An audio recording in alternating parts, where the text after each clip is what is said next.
Okay, we're beginning chapter 13 or letter 13. So a little introductory statement here. Hopefully you can see on your screen. We're going to be focusing, or the introduction is going to be from this pasuk in Tehillim, chapter 31, verse 20. I hope everyone can see this. I'll try to make it a little bigger, if that's helpful. So the pasuk here in the Hebrew, which we'll talk about a little nuance that's only apparent in the Hebrew in a moment, it says, Marav tuvcha, how great is your goodness, but we'll talk about the specific word, that you have laid or hidden away for those who fear you, that you have worked for those who take refuge in you, in the presence, and that's the key word, of the sons of men. So this reward, which we are going to be discussing, is described both as hidden away and as in the presence of the sons of men. So the question is, how can it be both? How can it be both hidden and in the presence of men? That's one issue that we're going to be discussing. Then there's a nuance that really only shows up in the Hebrew, so I did my best to highlight it. The pasuk says, Marav tuvcha. Now, of course, as you are all aware, Torah, Tanakh, does not have vowels. So this word, tes, vav, vez, chaf, could be read as toivcha, with the dot above the vav. That's called the cholim vowel. Or as it is vowelized here, and how in fact it is our way of pronouncing it, with the dot in the middle of the vav, pronounced tuvcha, which is called the shuruk vowel. So you have the cholim vowel, toiv. I hope this is big enough that you can see it. And we have the middle vowel, the vowel placed in the middle of the vav, which is the shuruk sound, u tuvcha. So there is a difference between tuvcha or tuv and toiv. Toiv is the standard word for good. Tuv, as we will see, suggests best. I mean, I know in English we don't say it good, good, or goodest, but if we did, this would be toiv is good, tuv is the most good, or again in English best, but if we were to be consistent, we would say goodest. So these are two, this is the pasuk we're going to work on. This is the word goodness. This is how it's vowelized. This is why it's not vowelized this way, which is the way we might have anticipated it. I hope that's clear. We can come back to it if it's necessary, but that's a little introductory statement. And now, as a famous rabbi once said, before I speak, I like to say a few words. So the essence, the theme of this letter, like the letters that we have read before, and this letter, from different evidence that we have based on Maimorim and so forth that was said, was written in the winter of 1791, leading into 1792. And it was designed to motivate the people to give generously for two primary issues in Eretz Yisrael. One, which is the Kollel Chabad, which continues to this very day, which provides baseline material well-being for the Jews, and at that time it was the very early settlements. And then, Leidas, tragically, we once again hear about the idea of redeeming captives, people who were in debt, and so on. And we know that this small contingent of Chabad Hasidim who walked to Eretz Yisrael to settle it back in the late 1700s, and it continues on to this very day. There are families that are still there from that time, and they continue to benefit from, the Eretz Yisrael continues to benefit from the Kollel Chabad. Now, it's an important distinction that what the Alter Rebbe is really after here is not a halachic analysis of quote unquote, how much tzedakah should I give? This percentage, that percentage. We're familiar with the different halachic requirements, whether it's Meiser 10% or it's a Chomesh, which is 20%. That's not really the Alter Rebbe's objective here, as much as it is about changing our attitude, about transforming us into being people of generosity, that we should be in pursuit and sort of transform our character to be driven to do acts of generosity more than just looking about, okay, how much I got to do and I'm done. We know this in all forms of character development. For example, who is more likely to succeed in their studies? Not the person who says, okay, the bell rang, I drop my pencil and I walk out of the room, but the person who stays afterwards because they are truly interested in the activity. And I've told the story 100 times before about davening, that how long should you daven? Well, how long should you spend with your best friend? How much time should I spend with my best friend? So if I see it as basically a burden, so how much I got to do, and you're not going to punish me. So what's the least amount I can get away with? We talked a lot in the previous letters about that similar concept from earlier in the book of the Intermediate Man in the Sefer Shalbeinanim, about the difference between one who's doing what they're supposed to do in contrast to one who is driven by their passion to be close to Hashem, those who serve God and those who serve him not. And those who serve him not are not doing the mitzvahs. They're doing the mitzvahs. They're not serving God. They're not driven by a passion to do more than just what happens to be required of them in the moment. And this is what the Alter Rebbe is out to sort of bring about in awareness. Now, one of the great impediments or challenges to that attitude transformation is our individual personality.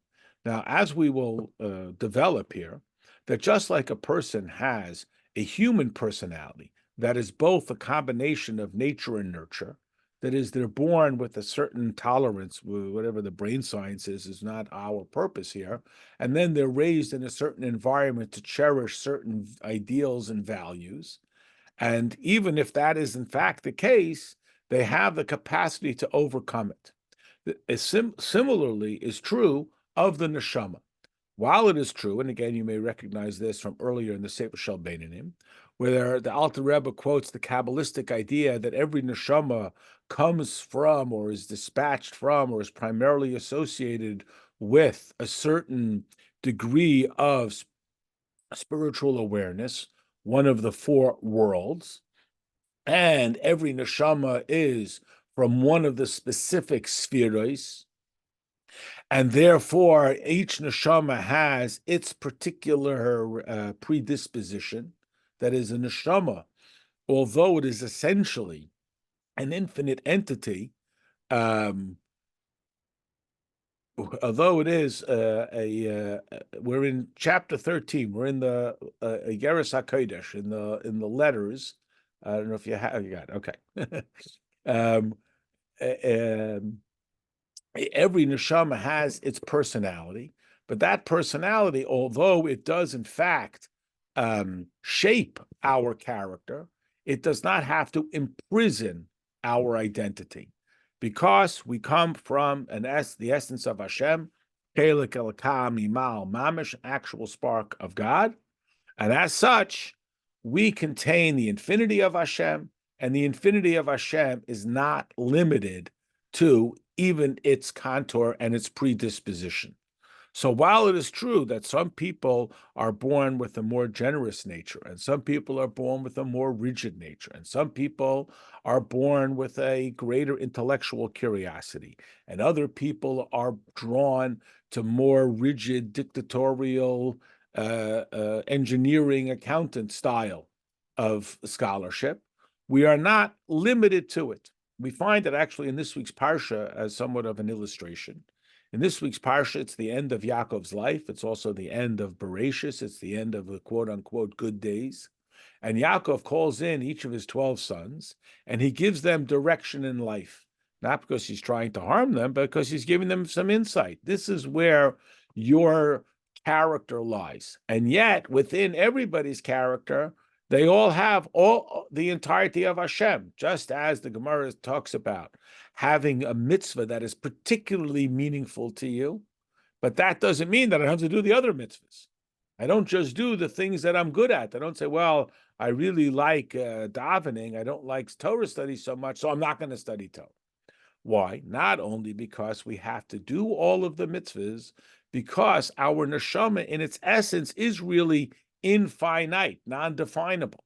In its expression, it's definable. In its essence, it is indefinable, infinite. And this is the level that the Alter Rebbe is hoping to tap into us, as you can see again from the pasuk, the goodness that is hidden away in addition to or beyond that which is in the presence of the sons of men. By seeing that godliness, by accessing that godliness that is otherwise unseen, we are able to overcome our limitations. We are all familiar with the term Mazel Tov, that when somebody has a child, people get married, whatever it is, we say Mazel Tov. Mazel Tov means that we wish that they should be under a good constellation. What if, God forbid, somebody has a Mazel Ra? Because if there can be a Mazel Tov, there must be the vulnerability of a Mazel Ra, a bad Mazel. So what's going to be with that? So we ultimately say, as the Gemara tells us, Ein Mazel Yisrael, which jokingly means, Jews have no luck. But in a way, it means that they're not beholden to their Mazel. So just because a person is born into a household where there's imperfection, nobody more imperfect than Avraham Avinu, right? The whole origin of our identity is Avraham Avinu's family was in the idol making and selling business. And yet we are not imprisoned by that. It is a burden, but it is a burden that need not manifest. So if somebody, God forbid, is born into a home, let's just use it as an example, where people lie. So it's going to be very hard for them to learn not to lie, but it's not impossible. It is not beyond their capacity if they will touch their infinity. Now, that's in the human perspective. And the same is true even in the spiritual perspective. There's a story in the Talmud about this woman who was pregnant, and she was told that her son is going to be a thief. And she was, of course, very concerned about this. And she was told, always make sure his head is covered. He wears a yarmulke. And he grew up, of course, to be a great sage. Otherwise, it wouldn't be a very interesting story. But at one point, his yarmulke fell off, and he was seized with this desire to steal, and he put his yarmulke back on, meaning no excuse that I couldn't help myself. And this is what the Alter Rebbe is saying, not only for people who, God forbid, not to do bad things, even to do limited things. Limitation is also a form of restraint that we are capable of overcoming. We are not restrained by our character. It is an impediment, but it's not a prison. Okay, here we go. Marav Tuvcha, so this is the Chitas for the 11th or 12th of Elul. It's the 13th letter of Iggeres HaKodesh. I don't have the lessons in Tanya, but if you do, it's probably in the 4th volume. That's my guess. So here we go. Marav Tuvcha Shesafanta L'Riecha V'Geimer. What goodness is, or how great, like Ma, meaning it's unlimited. Remember, we've talked about this before. Ma, which translates as what, but not like a child just says what, and so on, but meaning it's uncapturable. So that's why we translate it more like how great, even though the most literal reading would be what greatness. It's unknowable. That is hidden away. Tzafanta, like you may recognize, tzfas in the north of Eretz Yisrael, same word. And excuse me, also in the Haggadah, we say tzafun, which we translate, we use the Greek word apikomen, but the original word is tzafun. Tzafun means that which we seek. That's what we go look for. As many families have the tradition where they go and they hide it, or whatever it is, it's that which we look forward to, or as other people look forward to it because it means we get to go home. Whichever one it is tzafun, that which we pursue, that which is hidden away. But hidden away, suggesting that it's something very precious, and that's why it's been hidden away. It's worth pursuing. It's worth looking for. That's why tzfas is the lookout.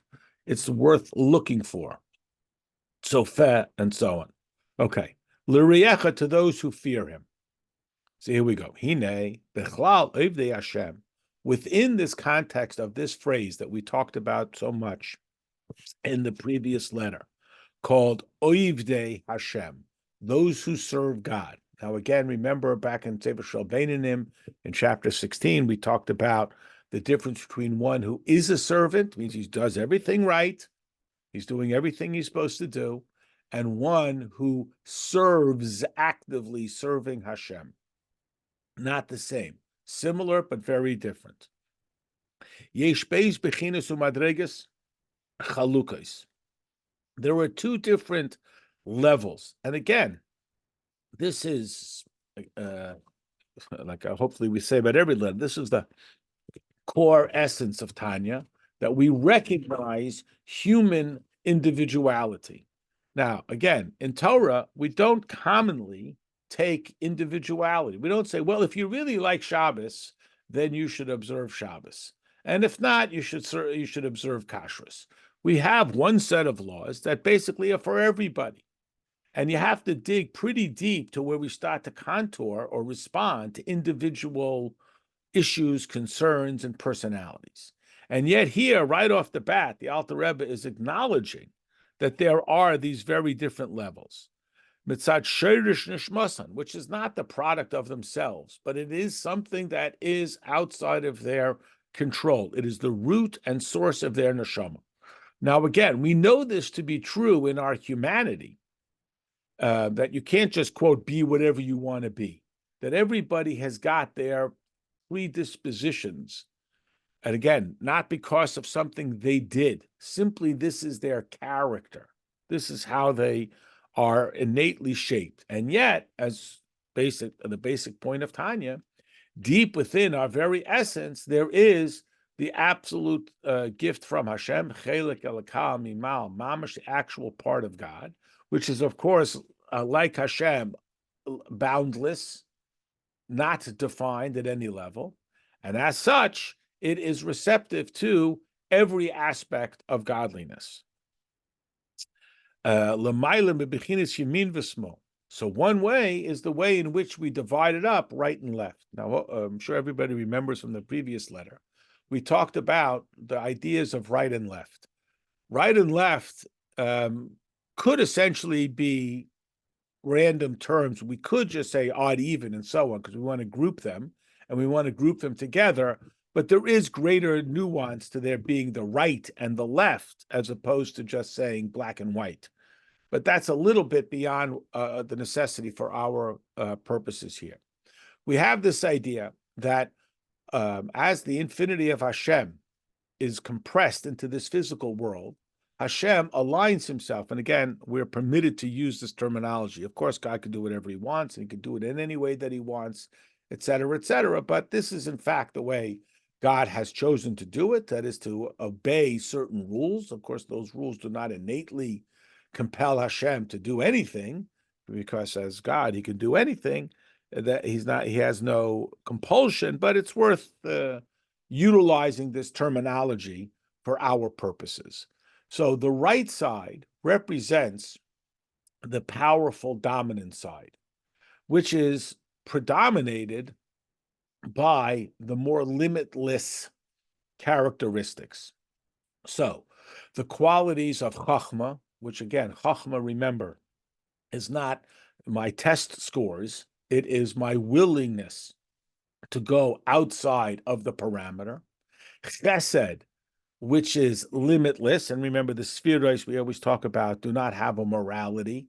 So letting a kid run in the street is also a form, though a distorted form, of chesed. So although we always translate the word chesed as kindness, it's a little misleading.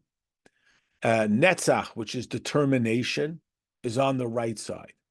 And the left side is bina, analysis, gevura, restraint, hoid, allowing others to have glory, and so on. Now, commonly, right and left don't get along. That's not the proper way to say it. They can't coexist. So that there's sometimes we're right and sometimes we're left. However, as we learned in the last letter, right and left are also often comparable to fire and water. Fire and water, if you mix them together, will not get along. Either the water will extinguish the fire, or the fire will turn the water into steam. They will not get along. What is the antidote? You have to put the water in a keli, put the water in a pot, and you turn on the flame, and now the water and the fire get along. What's the other mechanism that can get water and fire to actually commingle? That is indicated in Osei Shalom Bim Roimav. He makes peace Bim Roimav, in the exalted, in the uplifted, in the higher. That's where they come together. How can they come together? The two, because when they are both subject themselves, they are mavatal, they bittel themselves before the infinity of Hashem, the fire and the water, with all of their intensity as fire and water, not because they compromise their stature, all of their intensity, they become one within the infinity of Hashem. So again, generally speaking, we're right side and left side people. And some people are more naturally predisposed to what we might call the artistic, and others are more predisposed to what we might call the mechanical, the right side people and left side people. And if you want to compel a right side person to be orderly and disciplined, it's going to be a real struggle. And if you're going to try and compel a person who's rigid and analytical to be more flexible and fluid, it's going to be a struggle. And the answer is you can touch it. How? By getting to your essence, because in our essence, we are the infinity of Hashem. Like, again, a biological stem cell concept, that although the cell comes from one organ, and again, we're not here to discuss the science of it, just to use it as an analogy, in its core essence, it embodies the entire power of the cell. And therefore, if we can get to that level, we can redirect it to become something else. Again, more complicated than is necessary for us to understand in the science, but to use that as a muscle. So here the Alter Rebbe says, the Hainu Shebechina Small, He Midas Hatzimtzum Vahester Bavadas Hashem. The left side is called the side of Tzimtzum. And again, as we have talked about so many times, Tzimtzum gets a bad rap. Tzimtzum is often seen as being like stingy and not forthcoming and cold and not expressive. But that's it's an unfair description. Tzimtzum simply means fitting the square pegs in the square holes and the round pegs in the round holes. And the alternative to tzimtzum, or with absent tzimtzum, is overwhelming. So smothering is a non-tzimtzum, but it's not a healthy expression. It doesn't respect the individual and so on. So we're not knocking the left side as if it's bad.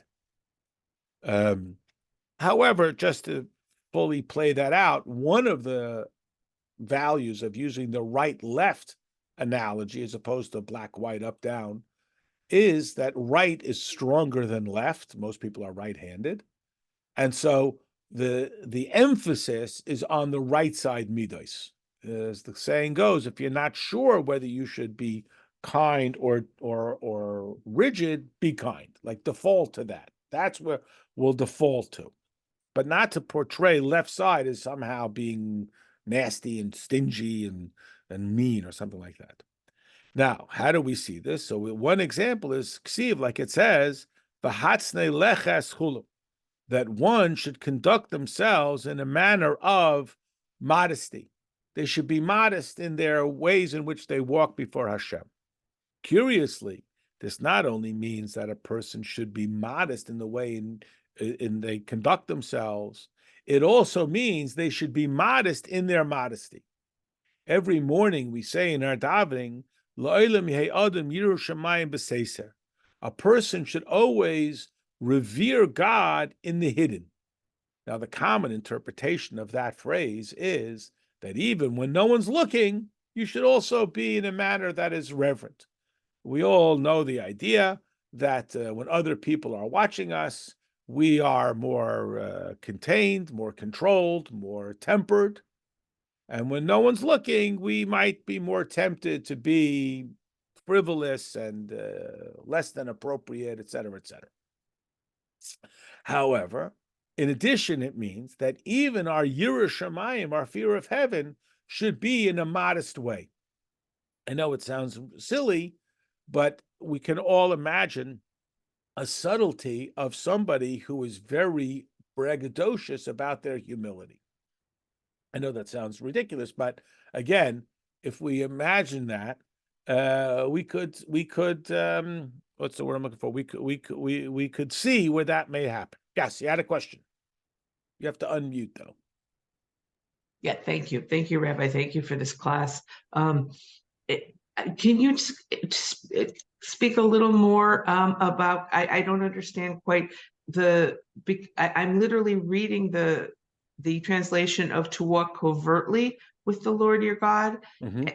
And I'm hearing modesty from you, and I'm having trouble figuring out covertly. To me is something hidden and bad, something concealed, something with shame maybe. Yeah, And yet when I walk with my God, I feel so happy and secure and proud. Not that yeah. I necessarily need to advertise it, but the feeling is not a bad one. It's a Yeah, endless that's feeling. it's a good point. I mean, again, a little bit we get locked into the English translation, and right, that word covert conjures up some image of like a spy who's trying to find something out. Again, I'm not sure exactly what the etymological origin of the word covert is. Maybe someone can Google it. But the concept here, hatsne, is the word for tznius. Tznius is not because we're ashamed of something. Tznius means that something is so delicate and precious, we don't hang the Mona Lisa on a street corner.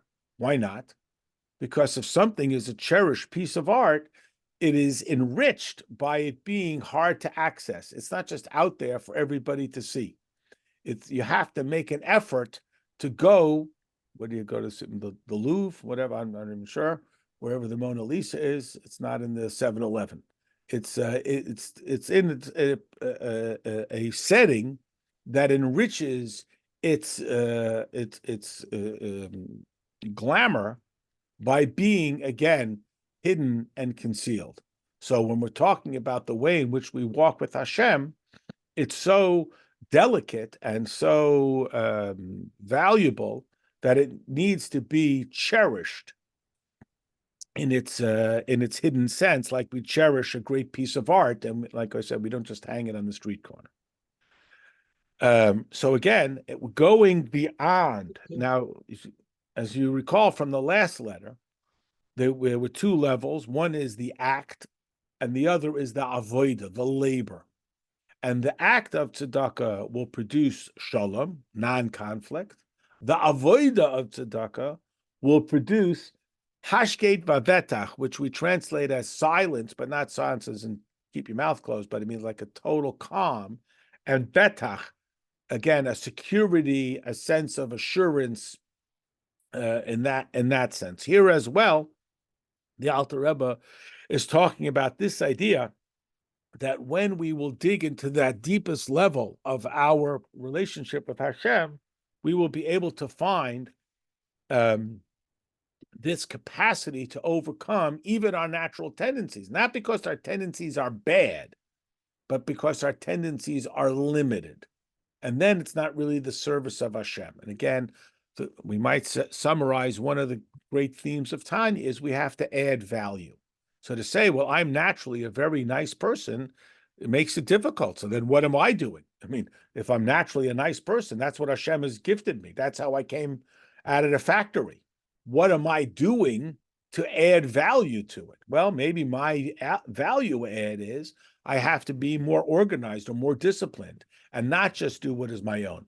There's an old saying, how does a person know what is his particular message and mission in the world? Well, one opinion says whatever is most difficult, you know that's your thing because the Yetzer Hara is fighting it. And then we say, if something is very difficult, maybe that's not your thing. Well, which one is it? Right? I don't know. Right? It's both. We have to do what our strength is. I mean, you don't just get to say, I only do what I'm good at. And if it's not something I'm good at, I don't do that.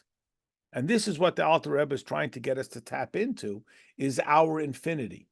And as long as we only do what we're good at, we're always going to be restrained to what we're good at. And we're not going to expand ourselves beyond that. And deep within all of us is this infinity that the Alter Rebbe is trying to help us get in touch with. So here the letter continues with another quote, "Mistodim tivcha." In the hiddens, he weeps. Where he is hidden, he weeps. Now, again, on the surface, this is speaking about a very sad idea that a person is hidden away and they're weeping. But at a metaphoric level, it means that which is hidden within us is weeping to be expressed, is weeping to be released. So there is an infinity embedded within each of us that is the essence of our neshama, that longs to be expressed. And it's a hard thing because I don't like to be wrong. I don't like to go to do things that are uncomfortable. We've talked about this many times before. One of the primary impediments to learning a language is the language I already know. So if a child grows up in a house where they speak three languages, he picks up all three languages seamlessly. Why is it that an adult with a more developed intellect, with greater capacity, is still stumbling on how to say this, speak in a different language? Because I don't want to get down to the essential essence of my existence where I don't know how to say anything because it's uncomfortable. I feel foolish. I don't know how to say that, and so on. So we have to be willing to completely break down what we know and what we are skilled at to get to the core essence that we are, quote, not skilled at in order to discover the infinity of our relationship with Hashem. And again, another example, whoever engages in Torah study, in not in hiding is not even the right word, but privately. In fact, the Gemara tells us that Rabbi Yehuda Nasi said that students should not be taught in the marketplace. They should only be taught in the study hall. Now, again, at the straight up level, this means that a person should be humble about their scholarship. They should even study when no one is looking. And all of this characteristic. It shouldn't just be for show, and not only at the most crass, shallow level, that a person should keep studying even when no one's there. But in our metaphoric interpretation, we're saying something far greater, that even that aspect of myself that is hidden away, that even I may not be aware of, because I've never been good at that, or I'm not comfortable with that. That part of myself needs to be discovered. Now, again, I can only imagine that many people, maybe everybody, has found something at some point in their life that they never would have imagined that they would be interested in, that they somehow were exposed to. And what do you know? They became interested in it. Totally caught them by surprise. It wasn't anything that they ever would have imagined that they would have been interested in. Okay, everybody, I can only imagine, has had that experience. If not, many people have that experience. Yes. Just a quick question. Isn't there an element maybe of bravery here? You know, you have to be brave enough to do that. It's an excellent word. Bravery is an excellent word because it's always uncomfortable to change. I don't want to change. I hate change. Right. I mean, think about how hard it is to genuinely learn something new. It's hard. It's awkward and clumsy. I have to acknowledge that I may not be good at it. I don't want to do that. I'd like to stick with what I'm good at and only do what I'm good at. So yes, and that bravery will lead you to an infinity, but it doesn't always happen on a Disney timeline with dramatic music underneath. It often takes a long time. And what the Alter Rebbe is emphasizing here is that all of these references to conduct in hiding is not just about being modest and so forth. Yes, that is true.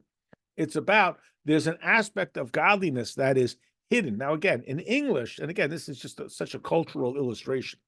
In English, anything that's hidden is something to be ashamed of.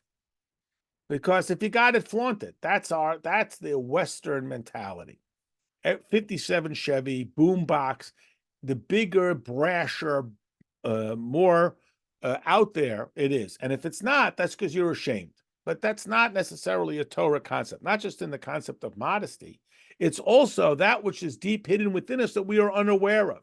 And this is what the Alter Rebbe is encouraging us. There is a story, I don't know if it's a true story, but the concept summarizes it, that Freud said that if you dig deeply enough, you'll find the id. And that Torah says if you dig deeper, you'll find the yid. So it's a clever way of remembering it. The id is what drives us for basically our pursuit of self-satisfaction. But digging that much deeper, you'll find the yid. You'll find that characteristic that is driven not just by the pursuit of pleasures, it's driven to be connected with Hashem. And it is emblematic of its godly origin, meaning it is absolutely without definition. It is infinite. And infinity is not restricted to the right, left. And this is what the Alter Rebbe is hoping to enable us to do, to reach that infinite level. So the Alter Rebbe continues and he says, now, when a person is conducting himself on the left side, when a person is conducting themselves with only what they're skilled at, and they're not digging deeper, and again, it's not like they know that they have this ability. We're not talking about laziness. And we're not talking about what's the word I'm looking for? And making an excuse and so on. And what's the least amount I got to do to get away with it? The Alter Rebbe is guaranteeing us, it's like a Lech Lecha kind of phenomena that Hashem told Avram Avinu, follow me and you will find yourself. Lech Lecha, go to yourself. And this is what the Alter Rebbe is telling us. Follow this path and you will discover within yourself this infinity. Excuse me. Now, from this level is also Nimshach Gamken B'Knesset Tzimtzum V'Uvas Hashem. It also produces the Tzimtzum, again, restraint, contraction, definition, and measured limited service of Hashem. So what would be an example? So the easiest, that is the simplest illustration, is with tzedakah, because it's a number, and numbers are defined. So numbers are very comfortable to work with for tzimtzum, because 10 is 10. It's not 9, it's not 11. It simply is baked into its very essence. That a person judges what exactly is my tzedakah. Now again, the Alter Rebbe is not encouraging. There's an important difference between courage, as Cardi said, bravery, and recklessness. And they're not the same. They feel the same sometimes, but it's not the same. And we're not encouraging a person to be reckless here. And we're not talking about how much exactly tzedakah I have to give. We're trying to get over that mentality. Even if it says, well, I'll give 25%, 32%. We're trying to change the mentality here to a person becoming generous by nature. We're trying to tap into that generosity that is embedded within ourselves, that we react almost instinctively, or I shouldn't say almost, without thinking. What is my immediacy? What is the first words? Like we talk about, how do you know what a person's primary language is if they're multilingual? When they hit their thumb with the hammer, you'll find out what their primary language is. When it's not a thought out a sentence. So this is what the Alter Rebbe is trying to do. Now we know from many other parts in Tanya that we would argue that the essence of every person is their neshama. God forbid they put the sword to his throat. Shema Yisrael is what comes out. That is their essential identity, even if they may think that it's really something else. It's not. That's their essence. So this is what the Alter Rebbe is after, not just about how much tzedakah a person gives.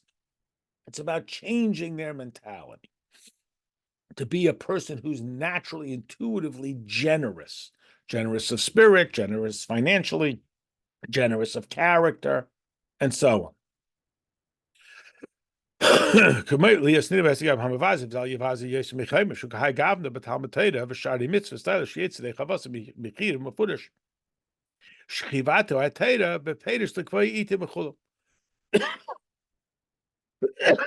Excuse me.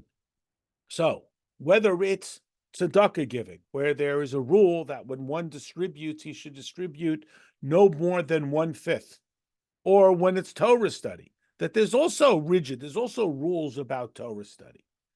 And again, back to my analogy with davening. How long should I daven? How long should you spend with your best friend? Meaning, again, it is the manifestation is an illustration of essentially what we would call the attitude. Is my attitude, what is my obligation, and I will do it? In other words, what have I got to do when you won't yell at me? That is an attitude.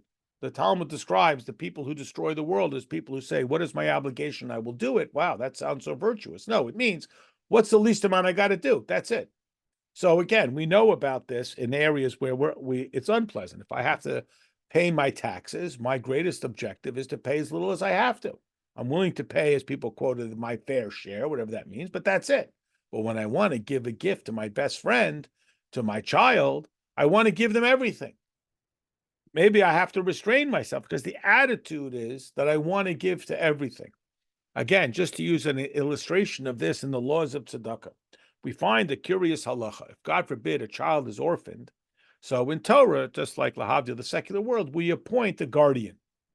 And the guardian, as you can imagine, is watched extraordinarily carefully by the court with every penny of this orphan's money is spent, even if the orphan is very wealthy. And we talk about what he can spend money on and what he can't spend money on, and any purchase that he makes and any investment that he makes, et cetera, et cetera. So we have a rule that any mitzvah that there is a fixed cost to, we allow the guardian to buy for the orphan. So he buys him a lulav and esrog, and he buys him a mezuzah, whatever it is, but not tzedakah. So we ask, why not? Because the child's natural intuition is just give it all away. The kid says, what do I need money for? Because he doesn't. So then what the parent has to be, the party pooper and tell the kid, well, you can't give all the money away because you need it to pay for things. I don't need to pay for anything. What do I have to pay for? Because the child doesn't understand that things cost money. So the parent has to be like the party pooper to come along and tell the child, you can't just give all your money away. But what we're trying to enrich is this, again, this underlying premise that my instinct is to, quote, give it all away. And again, we're not talking about how much money, we're not talking about being reckless. It's not the same as being courageous. But what we're trying to do is change the attitude from what do I got to do to wanting to do it, to it being a natural, or again, whatever, I can't think of the word, but I think everyone gets the idea. And this is true in Torah study as well. When the bell rings, do I drop my pencil and walk out? Or do I keep on going? And again, that's the difference between doing what I want and enjoying it. You go to a wedding and you want to stay late. Well, the waiter doesn't want to stay late. Why isn't he enjoying the wedding? No, he's the waiter. He's the band. He's the right. They're very nice. They're wonderful. They're kind. They're helpful. They're generous. They're cooperative. But this is a job for them. This is not their wedding. This is not their best friend's wedding. This is not their simcha. They're working. So that's the difference. We were both at the wedding. What's the difference? One is working, and the other is they're enjoying, or is the analogy of the guy being taken somewhere on a horse and buggy. The horse wants to get there so he can eat his oats. The driver wants to get there to get paid, and the passenger wants to get there to see his family. They're all doing the same thing, but they have very different perspectives on what they're doing. And this is what the Alter Rebbe is trying to engender within us. However, excuse me, Bekinis, you mean the right side. This is the characteristic of expanse in the service of Hashem. The person who is naturally giving, so it's wild ideas, chachma, which is the receptivity to brand new ideas, is the right side. And I mean this in like crazy ideas, wild ideas, is the right side. Chesed is the right side. Endurance, netzach, is the right side. No limits, no holdback. Bisravche is belit symptom. Expansive without restraint. The hester or any concealment or any hiddenness klal at all. It's completely expressed. Now, again, this is not always healthy. A person who's indiscriminately sharing is not always healthy. It's not only healthy for them. They could be betrayed by people with whom they share things that do not cherish what they share. They could be irresponsible and so on. So again, courageous is not the same as reckless. Kamesha Kosov, like the pasuk says, "Veshalcha berachava kifukudecha darashti." That's the full pasuk. The pasuk means, and we will walk. I will be directed berachava, in the widths, in the open spaces, for God's mission is demanded of me. So again, in context, the word rechava means widely accepted. But here the Tanya reads it like an attitude with expanse and abundance. Again, courageous, a way coming up to your Shvat that's called Shtus de Kedusha. You may recall that in the Gemara it tells a story of a certain great sage who used to go to weddings and juggle. And people said, come on, this is sort of beneath your stature. But when he died, a great light came out of his burial place. And people said, what merit did he have? It was his shtus de kedusha, the fact that he acted in the word what we would say probably a silly manner for the sake of holiness, for celebrating with the bride and groom. So this is a characteristic of going outside of measured rigidity. Now, again, courageous, not reckless. It's an important rule of thumb.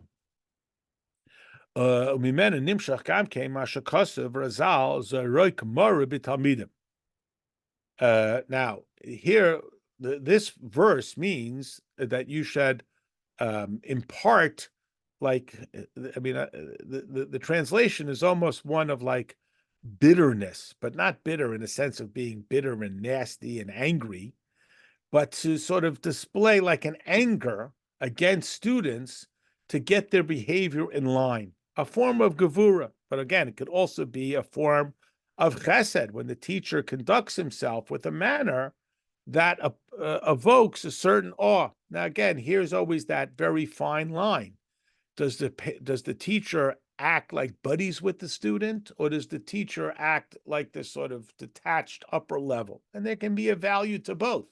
If the teacher is so unapproachable, the children are just intimidated. If he's too much one of the gang, the children lose respect for him. Now, the sentence structure here is a little curious. And in the parentheses, it points out, tzorich iyun. This requires some analysis. The nirish tzorich liya is koidem ach bechinis yamin chulu. This phrase, which we just read, which speaks about this, the teacher instilling a sense of, I'll use this word, reverence within the students, seems to belong to the previous sentence where we're speaking about the left side, the gevura side. So this parenthesis suggests that we should read the sentence before the period. Again, in the original print, in the Lessons in Tanya, it's probably a couple of lines earlier, there's a period that says, however, the right side is the characteristic of chesed, of kindness or generosity or limitlessness and something like that. So this phrase that we just read that says, Zarak mar b'talmidim, to instill fear in your students, this parenthesis suggests is out of place here, that it should be in the line that's still discussing the left side, which we started off with, the gevura side, and then we sort of switch lanes to the right side. And being dropped in here in the middle of the discussion of the right side, it's out of place. But I guess they didn't feel so strongly that they actually went and changed it. And again, these were letters that were written and rewritten and copied and so on. So it's not that uncommon that these types of mistakes or typos could creep in. But at least they left the suggestion that this is a little bit out of place and it really belongs in the previous sentence, which speaks about chesed, not the sentence that speaks about, that speaks about gevura, about rigidity, and not the sentence that speaks about chesed or fluidity and generosity and this type of thing. Okay, back in the text, after the parentheses, where we are speaking about the idea of hishalcha berachava, that we should go in a way that is, again, in our context, wide and broad and open. V'gam b'li tzimtzum v'gvul klal. And this is a characteristic that is no tzimtzum, no limitations. You know, Hasidim are known to always be sort of more joyous, and this was one of their character traits. It was one of the things that they were often criticized about, that it's like a naivete, they're like Pollyanna, and they're always happy, happy, happy. And don't they know what a terrible world is out there and all the sadness? And and tragedy. But it's not that idea of being frivolous. Again, like we talked about the difference between being courageous and being reckless. There's a difference between being joyous and being frivolous.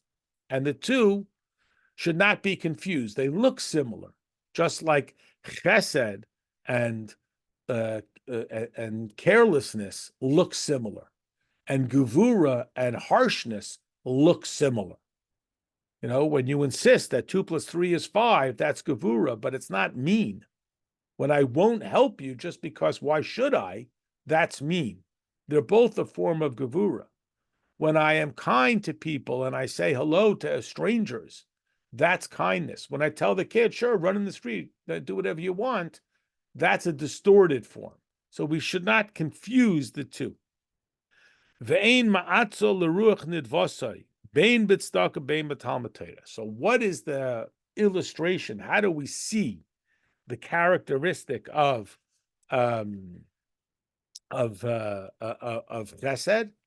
That he does not limit himself, both in his tzedakah, which is the obviously most easily measured, or in his Torah study, to say, that's it, the bell rang, I'm out of here.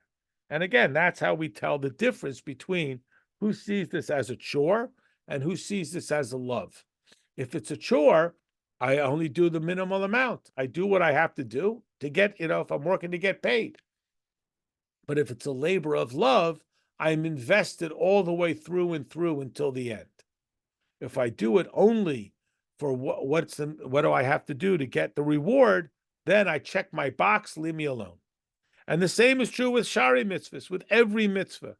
Every mitzvah is an opportunity for me to become connected with Hashem, which, if that is my driving force, I'm not going to run out. I'm not going to drop the pencil as soon as the bell rings. And again, it is marked by, the indicator is that I am not simply looking to discharge my obligation. It goes until there is no end. You may recognize die from dayenu. There is an interpretation that dayenu, which we say in the Haggadah, where we thank Hashem, say, had you done this for us, dayenu. So why does Hashem keep doing these things, more and more things for us? So one interpretation is, this is how generous Hashem is. That even though we would have been perfectly satisfied with just leaving Mitzrayim and so on, Hashem did more.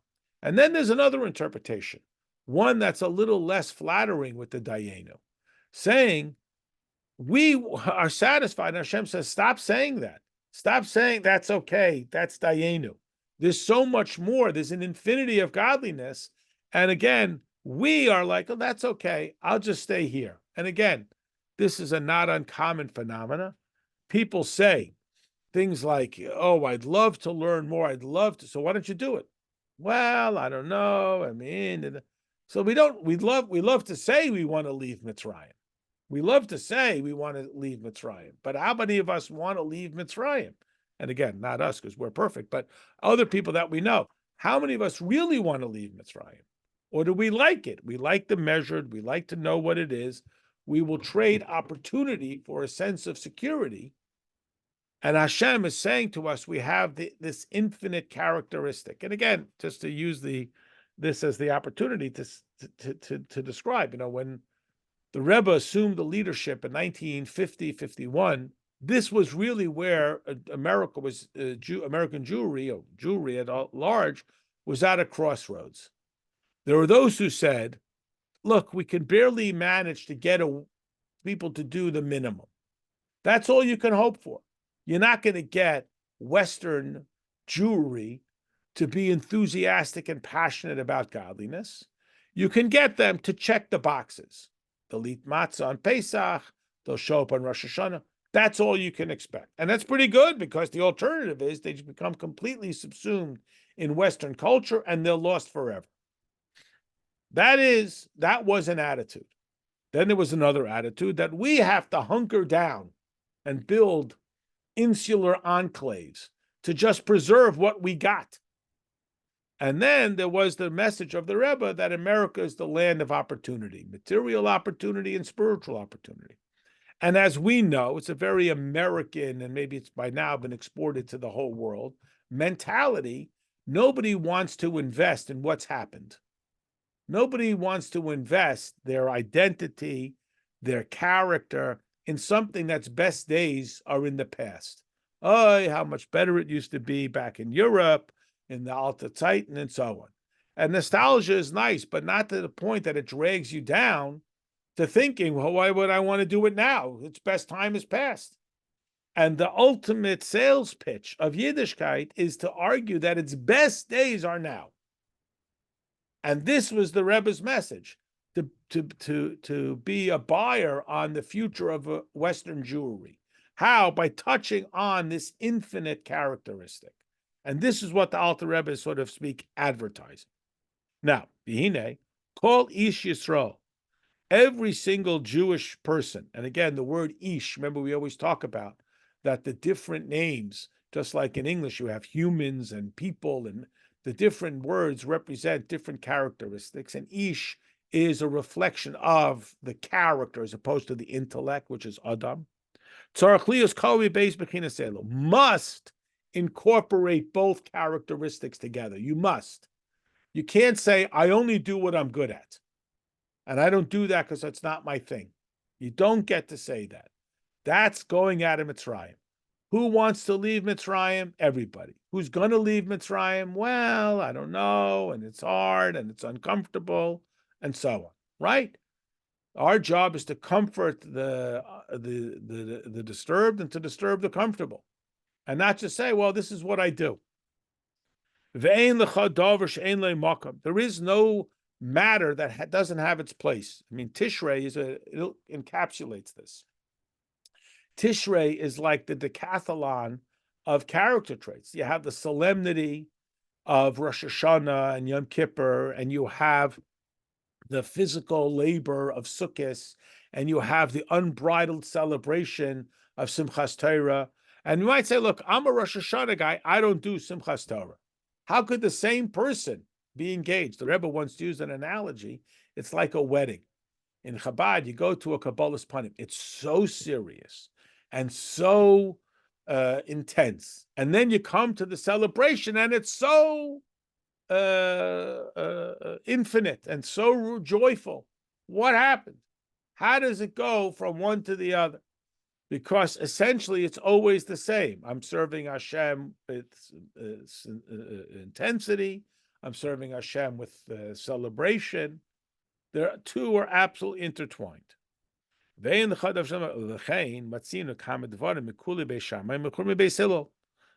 sh'af shebei Shammai sheshorish neshmas b'chinas smol ha'elyon chen hadron lahachmir tamid b'chol isuri ha'Torah.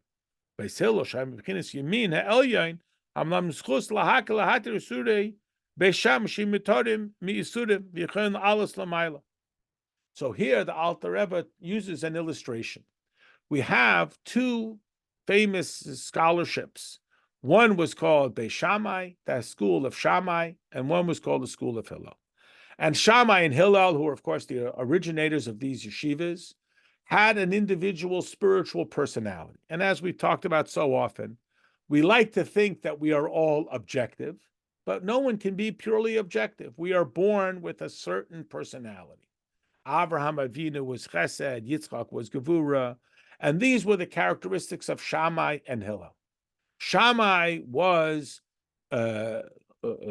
towards the bend, whether it was an emotional characteristic or it was an intellectual characteristic, that the greatest path of the service of Hashem is through self-discipline and awareness. And Hillel was from the characteristic of Chesed, and therefore he saw that the greatest pathway to the service of Hashem is by being more permissive and to discovering the godliness that is there. And maybe next week we'll talk a little bit more detail about that.